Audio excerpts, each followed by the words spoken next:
10 মাস গর্ভে তোরে করেছি ধারণ, স্নেহের পুতুলি তুই, তুলি তোরে বুকে করাইছি স্তন্যপান, লালন পালন। কত যে করেছি নিজে কি বলিব মুখে। সমুদ্রের পার আছে, তল আছে তার, অতল অপার মাতৃস্নেহ পারাবার।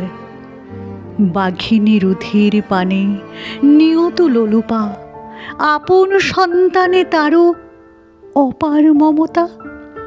পুরুষুত ঘাতিনী পুতনা গোপীরূপা, নিজ পুত্রের স্তন্যদানে করেনি খলতা। বাঘিনী রাক্ষসী বড় নির্দয় জগতে, তারা কিন্তু শতগুণে ভালো আমা হতে। হায় বৎস, এ বিভৎস কার্য সম্পাদনে পাপীয়সী পান্না বই সাধ্য আর কার। পরলোকগত পতি তার স্থাপ্য ধনে ডাকাতি করিতে আজি প্রবৃত্তি আমার। পতিকুলে দিতে বাপ নিবাপ অঞ্জলি, কেহ না রহিবে। তোরে জমে দিলে বলি, কেন রে অজস্র অশ্রু হৃদি বজ্র সারে পড়িস বহিয়া পান্না পাশরিবে স্নেহ। অশ্বত্থামাহত এই মিথ্যা সমাচারে কুরুক্ষেত্র রণে দ্রোণ ত্যাজিলেন দেহ। মহারথ তিনি তবু বাৎসল্যের দাস, নারী হয়ে বীর ধর্ম করিব প্রকাশ। স্বার্থ ত্যাগ মহামন্ত্রে দীক্ষা যার আছে, কঠোর বীরের ধর্ম পালে সেই জনে।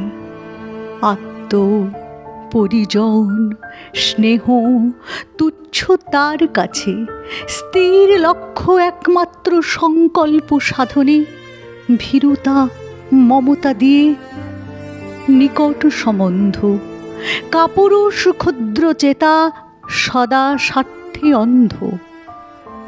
কুলপাংশুলার গর্ভে জনম যাহার, সে দাসীপুত্র হবে মেবারের রাজা। খদ্যতে হরিয়া লবে দূতি চন্দ্রমার, মৃগেন্দ্র বিক্রমে মনে বিচরিবে অজা। অসুর অমৃত ভাণ্ড করিবে হরণ, কুক্কুরে যজ্ঞের হবি করিবে লেহন। এসো পুত্র, পরাইব রত্ন আভরণ, সাজাব তোমারে স্বর্ণখচিত সুবেশে। পালঙ্কের অঙ্কে তোমা করিয়া স্থাপন, কাঁপাবো চামর বাতে কাক পক্ষ কেশে। নির্জন নিশ্চয় নেত্রে চাবো মুখপানে, যাবৎ না হও ছিন্ন ঘাতক কৃপানে। পালাও উদয় সিংহ, সিংহের শাবক, শৃগালের বৃত্তি এবে আশ্রয় তোমার। বলিবে যখন তব পৌরুষ পাবক, উৎপাত পতঙ্গপুরে হবে ছাড় খার। ঢাকুক প্রভাত রবি কুহেলি তিমির, অচিরে প্রদীপ্ত তেজে উদিবে মিহির